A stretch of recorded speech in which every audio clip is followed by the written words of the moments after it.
साहब संसद के दो अंग होते हैं, एक का नाम लोकसभा, एक का नाम Rajya Sabha.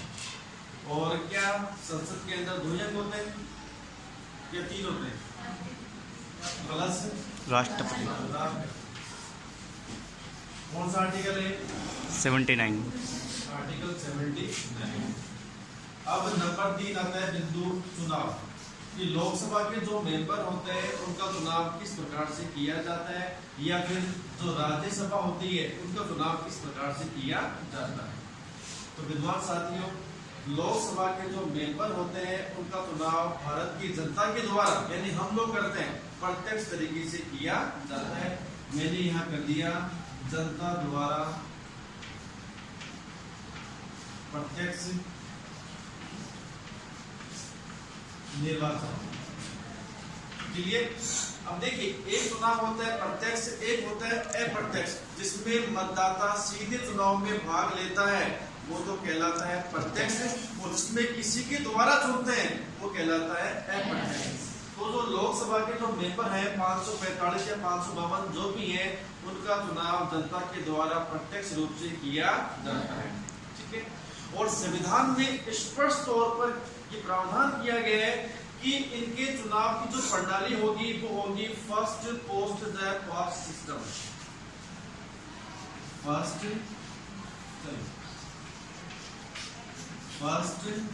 Post the past system. कहने का मतलब कि लोकसभा के जो मेंबर होते हैं उनकी जो चुनाव प्रणाली वो कैसी है, first post the post system. और देखिए, बहुत कम लोग ये जानते हैं कि इसका हिंदी का मीनिंग क्या होता है। आधिकारिक रूप से गवर्नमेंट ऑफ इंडिया ने इसका अर्थ बताया है अग्रताही विजेता। क्या बताया? अग्रताही विजेता।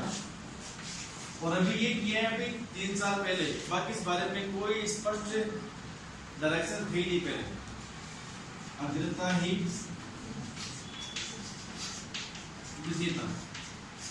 अगर मैं कहूं देसी भाषा में, जो सबसे आगे जीते उसी की, यानी जिस प्रत्याशी को चुनाव के अंदर सर्वाधिक वोट मिल जाते हैं, सर्वाधिक मत मिल जाते हैं, वह प्रत्याशी चुनाव में विजय घोषित कर दिया जाता है। जैसे मान लीजिए सीकर से मान लीजिए चुनाव के अंदर 4 लोग मैदान में हैं। कितने? 4 लोग। एक को मिले 50,000 वोट, एक को मिले 1 लाख वोट, तीसरे को मिले 1.5 लाख वोट, चौथे को मिले 2 लाख वोट। तो बताइए चुनाव में कौन जीतेगा? क्योंकि लोकसभा के जो मेंबर होते हैं उनके चुनाव जीतने की जो प्रणाली वो कौन सी है? इंग्लिश का नाम होता है first post the past system. इसका हिंदी का मीनिंग सरकार ने कर दिया है अग्रताही विजेता, यानी जो सबसे आगे होगा जीत उसी को मिलेगी। तो यहाँ पर देखिए सर्वाधिक वोट किसे मिल रहे हैं? 4 नंबर को 2 लाख। यानी अगर कोई प्रत्याशी बाकियों की तुलना में अगर एक भी ज्यादा वोट प्राप्त कर लेता है तो वो चुनाव में विजयी घोषित कर दिया जाता है। तो इस तरीके से लोकसभा के जो मेंबर हैं उनका चुनाव जनता के द्वारा प्रत्यक्ष रूप से किया जाता है।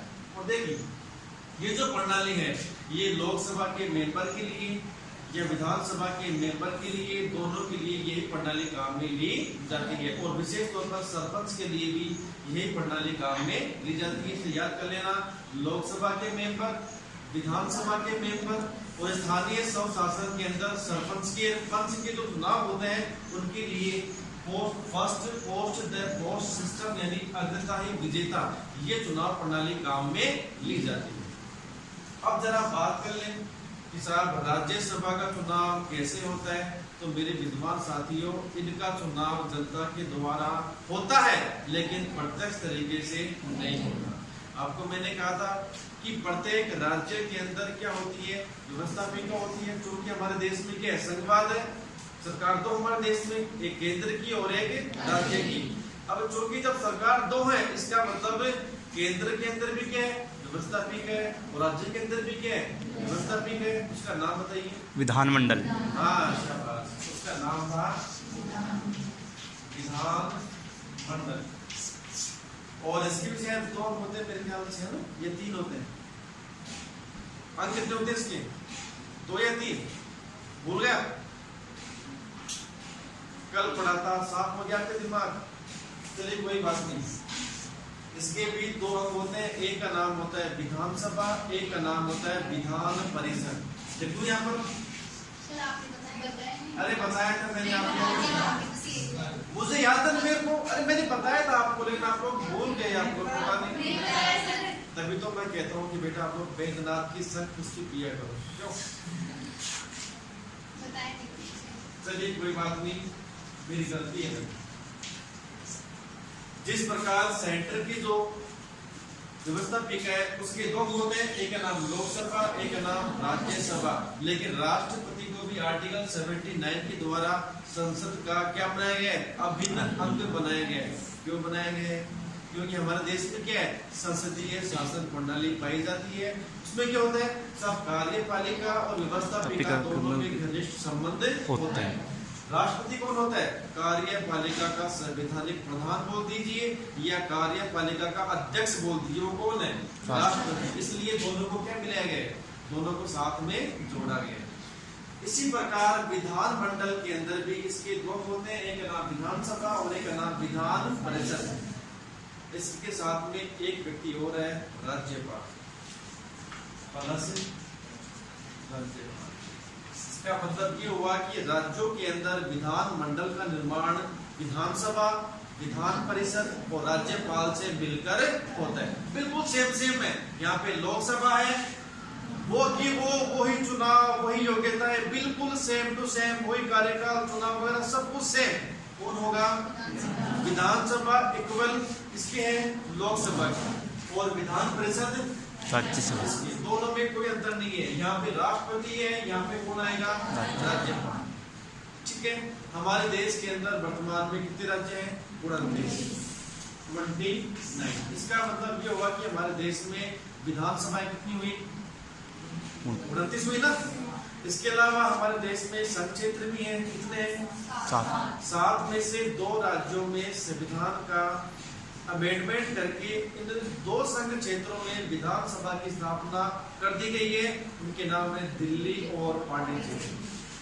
एक का नाम दिल्ली और एक का नाम पांडिचेरी। इसके अलावा और किसी भी संघ क्षेत्र में विधानसभा नहीं है। ठीक है। अब दूसरा क्या होता है? विधान परिषद। तो बेटा विधान परिषद की जहां तक बात है, तो प्रत्येक राज्य में ये दूसरा अंग नहीं पाया जाता। वर्तमान में देश के 7 राज्य ऐसे, मात्र कितने? 7। देश के 7 राज्य ऐसे हैं जहां पर विधानमंडल का दूसरा अंग, उसका नाम है विधान परिषद, ये पाया जाता है। अब आपको पता होना चाहिए कि साहब ऐसे राज्य कौन कौन से हैं। कई बार सामान्य ज्ञान के अंदर ये प्रश्न पूछ लिया जाता है।